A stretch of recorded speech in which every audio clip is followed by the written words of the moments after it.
Dunki root, इसका असली अर्थ लोगों को तब समझ आया जब शाहरुख खान की फिल्म डंकी रिलीज हुई। लेकिन अमेरिका जाने के लिए इस डंकी रूट का इस्तेमाल तो सालों से होता है। इस डंकी रूट की वजह से मैक्सिको और अमेरिका के बीच कई बार तनाव हुआ था। लेकिन अमेरिकी चुनाव में अवैध प्रवासी और डंकी रूट का एक बड़ा मुद्दा बनाया गया। ट्रंप चुनाव जीत गए और किसी ने सोचा नहीं था कि ऐसा भी होगा कि ट्रंप इस तरह से अवैध प्रवासियों को भेजेंगे, हाथ में हथकड़ी और पैरों में बेड़ी, और यही अब सियासत का मुद्दा बन चुका है। इन सब के बीच अमेरिका से डिपोर्ट किए गए लोगों ने जो आप बीती बताई वो बहुत डराने वाली। आज हम आपको डंकी रूट के इस काले सच को बताएंगे। सबसे पहले अवैध रूप से अमेरिका जा रहे लोगों ने जो आप बीती बताई है वो आपको बता। कल जो 104 भारतीय अमेरिका से डिपोर्ट किए गए उसमें से ज्यादातर लोगों को एजेंट्स ने ठगा है। पीड़ित परिवारों से अमेरिका भेजने के नाम पर लाखों रुपए ठगे गए थे और उसके बाद आधे रास्ते ले जाया गया और फिर बाद में भगवान भरोसे छोड़ दिया गया। पीड़ित लोग चाहते हैं कि ऐसे एजेंट्स के खिलाफ सरकार की तरफ से सख्त कार्रवाई की जाए ताकि कोई दूसरा ऐसा डंकी रूट का शिकार ना बने।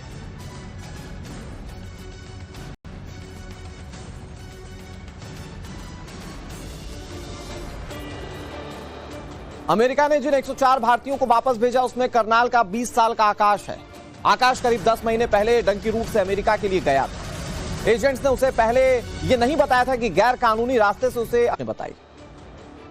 आकाश ने कैमरे पर बात नहीं की, लेकिन उसके भाई ने बताया कि आकाश ने पिछले 10 महीनों में क्या क्या सहा है। भाई को अमेरिका भेजने के लिए परिवार ने अपने 2.5 किलोमीटर की जमीन भेज दी थी, 2.5 किले की जमीन भेज दी थी और अमेरिका जाने के लिए एजेंट्स को 65 लाख रुपए दिए थे। मतलब अमेरिका जाने का जो सपना था वो जमीन बेचकर पूरा कर रहा था। आकाश ने इस यात्रा के दौरान करीब 7 लाख रुपए अलग से खर्च भी किए। आकाश 10 महीने पहले मैक्सिको पहुंचा था। एजेंट ने आकाश को पहले मुंबई से सूरीनाम भेजा और फिर सूरीनाम से सड़क, जंगल, समंदर पार किया गया। आखिरकार पनामा के जंगल पार करके आकाश मैक्सिको पहुंच पाया। 26 जनवरी को मैक्सिको की दीवार से वो कूदा था और दीवार कूदकर उसने अमेरिका में एंट्री की। जब अमेरिका में वो एंटर हुआ तो उसे गिरफ्तार कर लिया गया और अमेरिका ने उसे 1 दिन पहले ही डिपोर्ट किया गया है। और कैसे भारतीयों को डिपोर्ट किया गया उसकी तस्वीर तो पूरे विश्व ने देखी और उन्हीं तस्वीरों को लेकर विपक्ष लगातार मुद्दा बना रहा है। ये डंकी रूट का काला सच है। इधर अमेरिका से डिपोर्ट किए गए आकाश के भाई ने यह भी बताया कि रास्ते में क्या क्या हुआ। सूरीनेम से फिर ये बदली यहां तक तो मतलब आकाश ने 65 लाख रुपए खर्च किए और हाथ क्या लगा, हथकड़ी, बेड़ी और उसके बाद वतन वापसी।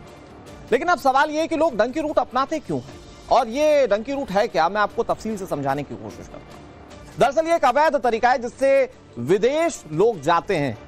मतलब एक लाइन में कहें तो विदेश जाने का अवैध तरीका। कई देशों से ये रास्ता गुजरता है। रास्ते में घने जंगल, नदियां, पहाड़ आते हैं जिन्हें पार करना होता है। कई बार ऐसा करने के दौरान जान तक चली जाती है। डंकी रूट का मतलब लंबे घुमावदार रास्ते होते हैं जिन्हें पार कर विदेश जाना होता है। सबसे पहले वीजा ऑन अराइवल वाले देश इन्हें भेजा जाता है। वीजा ऑन अराइवल का मतलब है जहां का वीजा होता है वहां सबसे पहले पहुंचाया जाता है ताकि वैध तरीके से पहुंचाए और फिर उसके बाद शुरू होता है अवैध सफर। अवैध तरीके से उसके बाद बॉर्डर पार करवाया जाता है। पहला पड़ाव लैटिन अमेरिकी देश होते हैं। इक्वाडोर, बोलिविया, गुयाना, ये वो देश हैं जो लैटिन अमेरिकी देश हैं, अमेरिका से लगते हुए देश हैं और यहां का वीजा बहुत आसानी से मिल जाता है। ब्राजील, वेनेजुएला जैसे देशों का भी वीजा आसानी से मिल जाता है। यहां लोग टूरिस्ट वीजा के जरिए जाते हैं। इसके बाद दुबई से मैक्सिको के लिए वीजा मिल जाता है।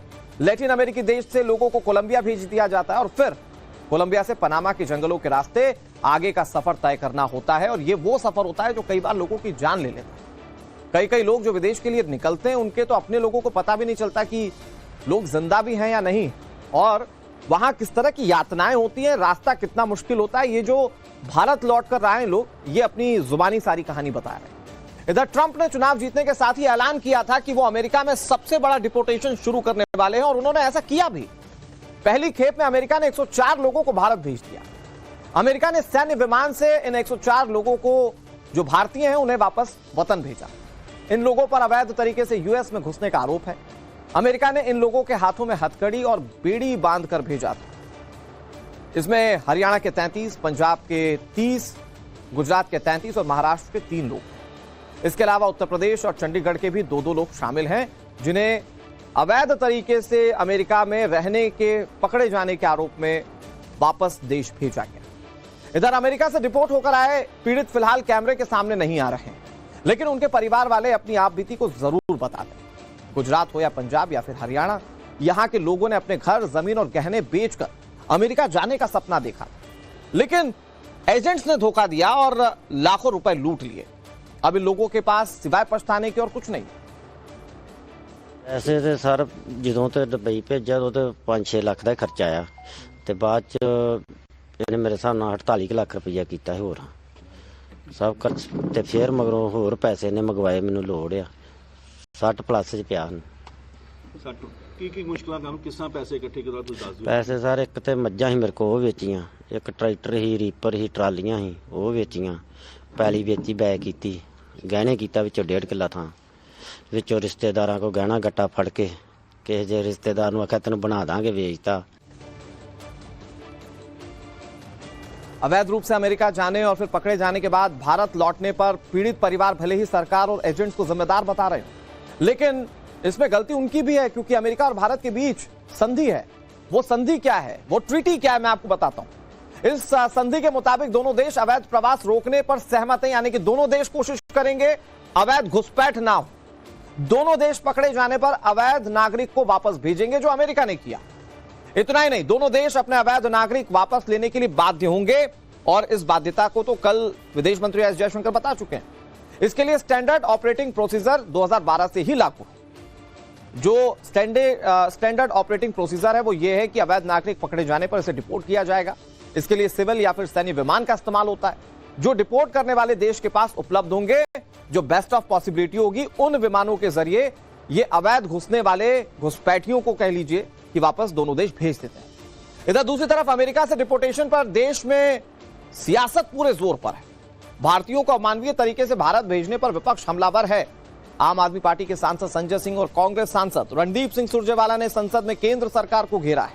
कैसे, जरा देखिए। प्रधानमंत्री जी बार बार अमेरिका से अपनी दोस्ती और रिश्तों को लेके बखान करते हैं। मैं बड़ी विनम्रता पूर्वक आपके माध्यम से पूछना चाहता हूं विदेश मंत्री जी से कि हाथ में हथकड़ी, पैरों में बेड़ी डालकर रणदीप कह चुके सर अमानवीय तरीके से उनको भारत लाया गया। मैं अगला सवाल तो पूछ, वन सेकंड सर सवाल तो सुन, एक सेकंड, आई वुड अर्ज द मेंबर्स, सर सवाल तो सुन लीजिए, ऑलरेडी मेड दैट पॉइंट, आगे का तो सुन लीजिए। Okay go ahead. लाया गया और लाने के बाद भारत की धरती पर जब उतर गए तो आप भी उनको सम्मान देने के लिए तैयार नहीं। हरियाणा के कैदी वैन में हमारे नागरिकों को ले जाया गया, कैदी वैन में सर, अपनी धरती पे। पूछिए, छोड़ दीजिए, क्या अमेरिका ने जो किया उसके साथ तो आप खड़े ही हैं। क्या सरकार जानती है कि 5 फरवरी को 104 भारतीयों को हाथ में हथकड़ी और पांव में जंजीरें लगाकर, जहां 19 महिलाएं भी शामिल थी, 40 घंटे की यात्रा जिसमें एक टॉयलेट, इस अमानवीय तरीके से। The process of deportation is not a new one. I repeat, the process of deportation is not a new one and has been ongoing for several years. I would like to share with the House the details of deportation from the United States since 2009. The numbers, years-wise, sir, are listed in my statement. From 2009, there were 734, 2010, 799, 2011, 597, then 530, 515, 591, 708, 1303, 1024. तो deportation के मुद्दे पर विपक्ष ने सवाल खड़े किए और उस पर जवाब सरकार ने दिए।